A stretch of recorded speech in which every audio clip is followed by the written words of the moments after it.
On September 26, 2016, Donald Trump and Hillary Clinton had their first presidential debate against each other. During the debate, Hillary Clinton inquired about Donald Trump's avoidance in showing his tax returns. In her inquiry, she stated that the few years of Donald Trump's tax records that were public showed that Mr. Trump had paid zero in federal taxes, at which point Mr. Trump stated, "That makes me smart." Let's take a look at that clip. So you've got to ask yourself, why won't he release his tax returns? And I think there may be a couple of reasons. First, maybe he's not as rich as he says he is. Second, maybe he's not as charitable as he claims to be. Third, we don't know all of his business dealings, but we have been told through investigative reporting that he owes about $650 million to Wall Street and foreign banks. Or maybe he doesn't want the American people, all of you watching tonight, to know that he's paid nothing in federal taxes, because the only years that anybody's ever seen were a couple of years when he had to turn them over to state authorities when he was trying to get a casino license, and they showed he didn't pay any federal income tax. So if he's paid zero, that means zero for troops, zero for vets, zero for schools or health. So Mr. Trump did not deny that he did not pay federal taxes. In fact, he states that not paying federal taxes makes him smart. Many people across America are upset and in arms because Donald Trump did not pay taxes. This isn't somehow something new. In fact, back in 2007, Warren Buffett stated that his tax rate was lower than the tax rate of his secretary. In fact, Warren's tax rate was almost half as the tax rate of all of his employees. Let's take a look at that clip.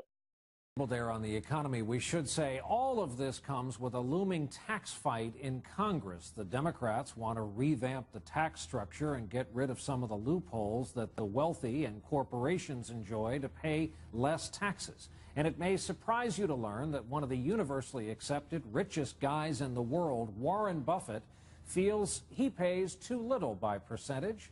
This interesting campaign of his was unveiled in a recent conversation with Tom Brokaw, who is here with us in the studio with more on this. This is fascinating. Brian, it is well known that Warren Buffett is a contrary billionaire. Unlike most of his fellow billionaires, he believes that they should be paying a higher tax rate.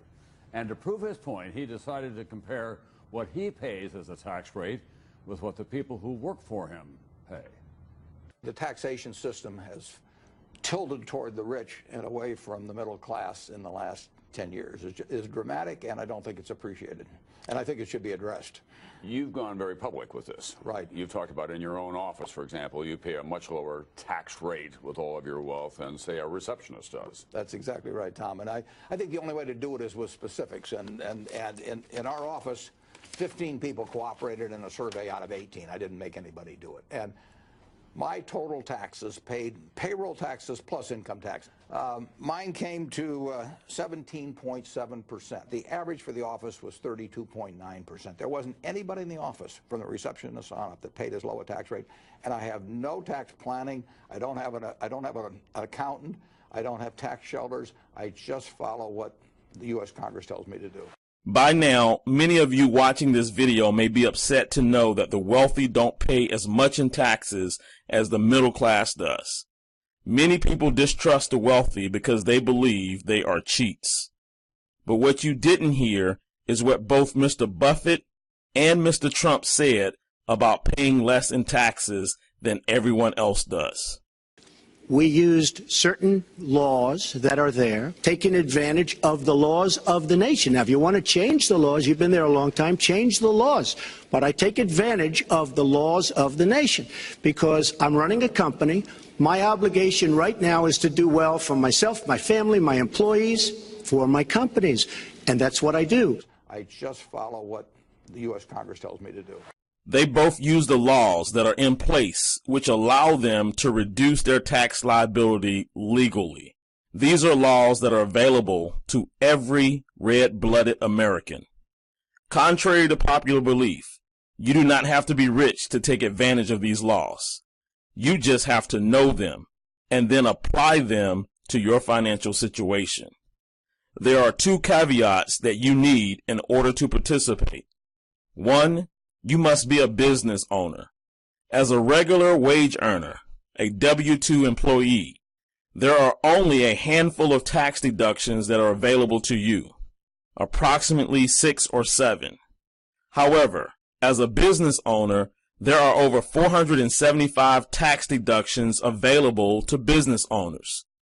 Taking advantage of these lawful tax deductions will greatly reduce the amount of taxes you may owe to the IRS. The second caveat is that you need to become a long-term investor. Investment income is typically taxed at a lower rate than ordinary income. For example, someone who works and earns $100,000 in salary will pay approximately $30,000 in taxes, while another person who earns the same $100,000 but in investment income can realistically pay only $15,000 in taxes. That's half the amount of taxes paid on the same amount of money. That's the difference between ordinary income tax versus capital gains tax. The great news is that you don't have to be rich to start a business. There are many types of businesses that can be started for less than a pair of Michael Jordan tennis shoes. You don't have to be rich to start investing. There are many investment plans that you can start investing in for as little as $25 per month. Once you become a business owner and an investor, you too can begin to take advantage of the same tax deductions that allow Donald Trump and Warren Buffett to pay less in taxes than the average American. Stop complaining about the wealthy and start implementing the strategies that the wealthy implement. Regardless of what political party gets into office, the tax game will not change. It will always favor those who understand the rules. There's an old saying, don't hate the player, hate the game. However, the new saying is don't hate the player, learn how to play the game. If you're interested in learning how these rules can work in your favor, if you want to know how you can start a business for less than a pair of Michael Jordan tennis shoes, if you want to know how you can find the money to start investing and have your money work for you instead of you working for your money, contact the person who shared this video with you. They will show you the rules and strategies that you can use that will help lower your tax liability and begin generating positive cash flow that can be used to eliminate debt and create investment portfolios. Don't wait until tomorrow. Contact them today.